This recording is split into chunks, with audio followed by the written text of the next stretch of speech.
আমি বানাবো পনির পরোটা। যার জন্য আমি নিয়ে নিয়েছি 150 গ্রাম পনির, দুটো মাঝারি সাইজের আলু, একটু ধনেপাতা কুচি, আর একটা মাঝারি সাইজের পেঁয়াজ আমি ছোট ছোট কুচি কুচি করে কেটে নিয়েছি, আর দুটো কাঁচা লঙ্কা। আর এখানে ময়দা মেখে নিয়েছি। আমরা লুচি করার জন্য যেরকম করে ময়দা মাখি সেরকম করে ময়দা মেখে নিয়েছি। নুন, চিনি সামান্য, আর একটা ভাজা মশলা ধনে জিরে আর শুকনো লঙ্কা শুকনো করে ভেজে আমি গুঁড়ো করে নিয়েছি। আর পরোটা ভাজার জন্য আমি এখানে সাদা তেল নিয়ে চাটনি বানাবো এই পরোটার সাথে খাওয়ার জন্য। সেটা হচ্ছে টমেটো দিয়ে, দুটো টমেটো নিয়েছি, দুটো কাঁচা লঙ্কা, 5 কোয়া রসুন, একটু ধনেপাতা। আর এই টমেটো দুটো আমি পুড়িয়ে নেব। এবার আমি এই টমেটো দুটো পুড়িয়ে নিচ্ছি। আমার টমেটো দুটো পুরানো হয়ে গেছে, এবার আমি নামিয়ে নেব। দুটো ঠান্ডা হচ্ছে, আমি এই পনিরটাকে গ্রেট করে নিচ্ছি।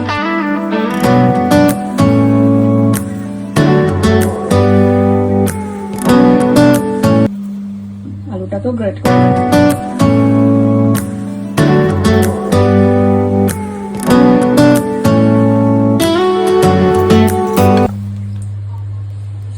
এবার আমি এর মধ্যে ভাজা মশলাটা, চিনিটা,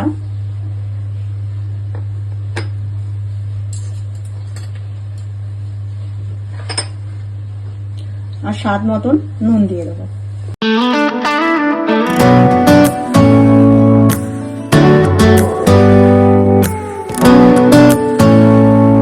পনিরটাকে মেখে রেখে দিয়েছি 10 মিনিটের জন্য।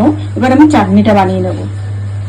তবে বন্ধুরা, আমি একটাই কথা তোমাদেরকে বলবো, তোমরা একবার এরকম করে চাটনিটা ট্রাই করতে পারো, টেস্টটা অনেকটাই ভালো লাগে।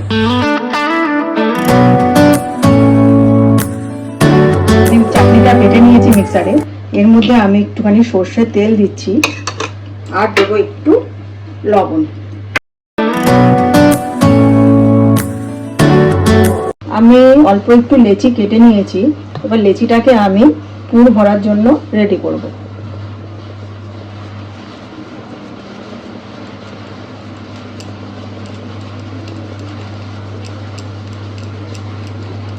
এবার আমি এটাকে বেলে নেব।